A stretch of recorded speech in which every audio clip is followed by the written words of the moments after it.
उत्तराखंड में सरकार ने जनता से कनेक्टिविटी का एक नया महाअभियान शुरू किया है, जिसको नाम दिया गया है जन जन की सरकार जन जन के द्वार। हमारे साथ मुख्यमंत्री पुष्कर सिंह धामी मौजूद हैं, जिन्होंने इस अभियान की कल्पना की और जिन्होंने इसको लॉन्च किया। सर, जो आपने जन जन की सरकार जन जन का अभियान शुरू किया है न्याय पंचायत लेवल पर जाने तक का, क्या कुछ उद्देश्य सर इसके पीछे?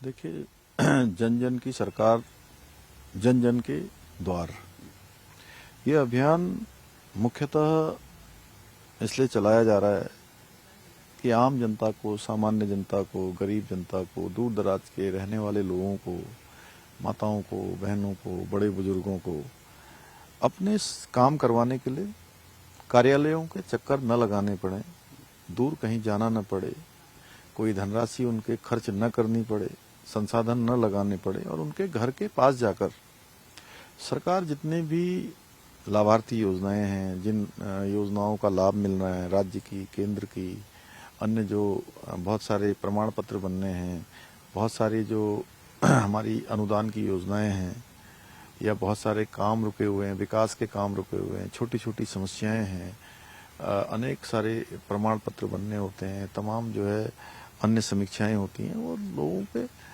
घर के पास में ही हो जाएं, उनको अपने घर पर ही सारे विभाग मिल रहे हैं। और 28 विभाग प्रशासन के एक साथ मिलकर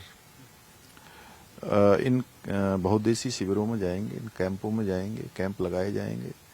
आज से एक अभियान प्रारंभ हो गया है और सभी जिलाधिकारी अपने जिले में इसकी मॉनिटरिंग करेंगे और कमिश्नर मॉनिटरिंग करेंगे, चीफ सेक्रेटरी करेंगे, प्रमुख सचिव मुख्यमंत्री यहाँ से देखेंगे। मैं स्वयं भी लगातार इनसे जुड़ूंगा और प्रमुख हमारे अधिकारी भी शासन के, वो भी इन कैंपों में प्रतिभाग करेंगे। हमारे सारे मंत्रीगण भी जनपद स्तर पर इसकी समीक्षा भी करेंगे, इनमें सम्मिलित भी होंगे।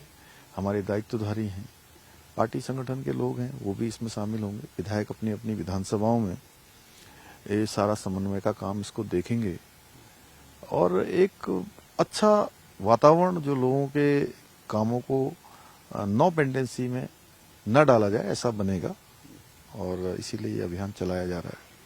सर, अस्थायित्व के मामले में, सरकार के अस्थायित्व की हम बात करें तो आप नरेंद्र तिवारी का भी रिकॉर्ड तोड़ने वाले हैं। हम इस दिसंबर में हैं, अगले दिसंबर में हमें लगता है कि चुनाव आचार संहिता लग सकती है।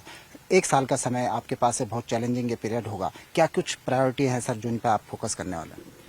देखिए, अभी तो अगले जो इस फाइनेंशियल ईयर के, इस वित्तीय वर्ष के हमारे लगभग 3 महीने का समय बचा है, चूंकि दिसंबर का माह लगभग समाप्ति की ओर है और अंत में ये जो हमारा कैलेंडर का नया वर्ष प्रारंभ हो जाता है, तो उसकी तैयारियों में सब लोग रहते हैं।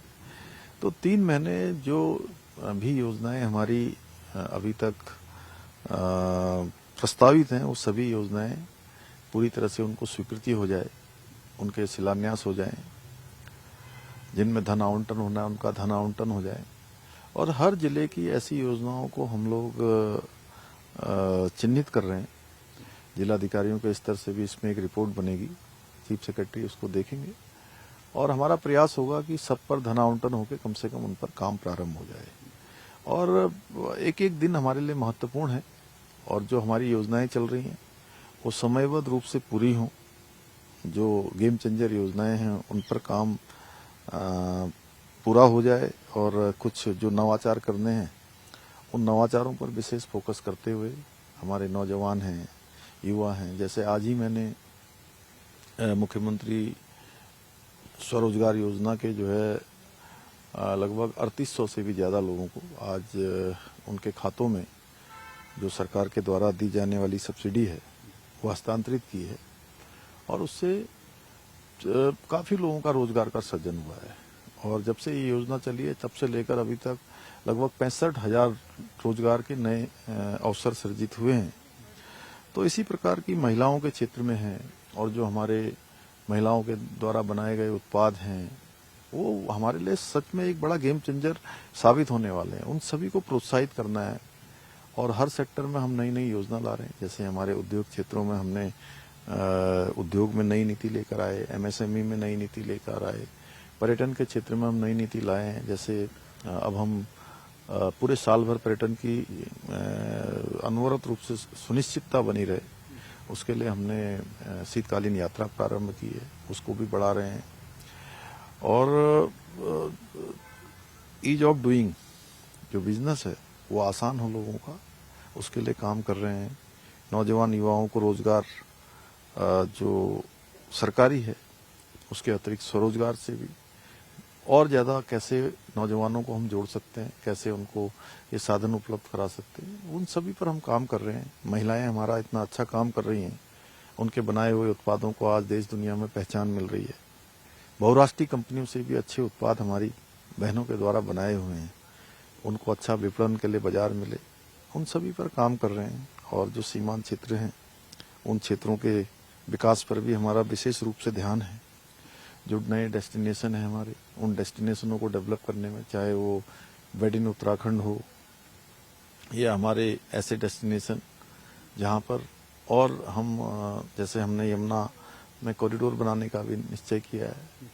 हरिद्वार गंगा में ऋषिकेश कॉरिडोर बना रहे हैं, ऋषिकेश और हरिद्वार में विकास नगर से आगे कालसी में हम यमुना तीर्थ बनाने पर काम कर रहे हैं।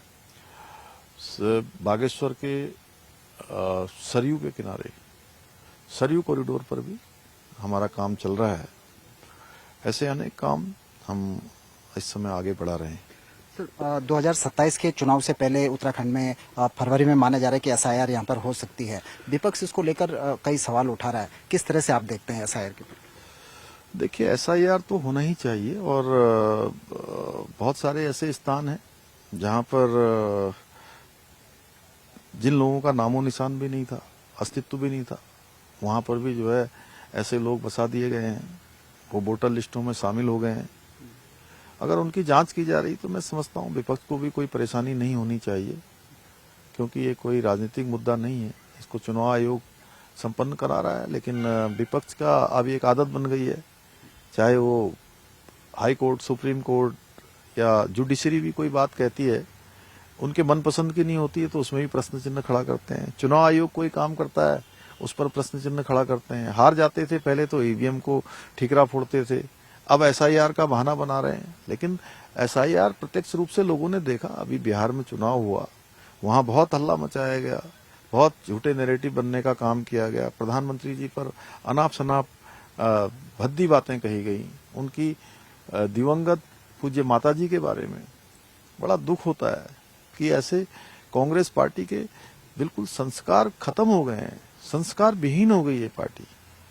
जो माँ जिसने नरेंद्र मोदी जी जैसे लाल को जन्म दिया, ऐसा सपूत जो पूरी दुनिया के अंदर भारत के मान सम्मान को, स्वाभिमान को बढ़ाने का काम आज कर रहे हैं।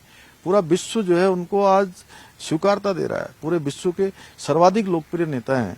और ये लोग उनका विरोध देश के अंदर कर रहे हैं और देश के अंदर विरोध उनका ही नहीं कर रहे हैं, उनका विरोध करते करते देश के विरोध पर उतारू हो गए। इससे खराब क्या हो सकता है।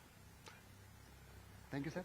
तो आप थे मुख्यमंत्री पुष्कर सिंह धामी। आपने बुधवार को एक महाअभियान का श्री गणेश किया, जिसके तहत 28 विभागों के जो अधिकारी हैं वो 970 ग्राम पंचायतों में जाएंगे और लोगों की समस्याएं उनके घर पर, उनके द्वार पर सुनेंगे। कैमरा पर्सन दीपक उपाध्याय के साथ सुनील नौपरवात, न्यूज़ 18, देहरादून।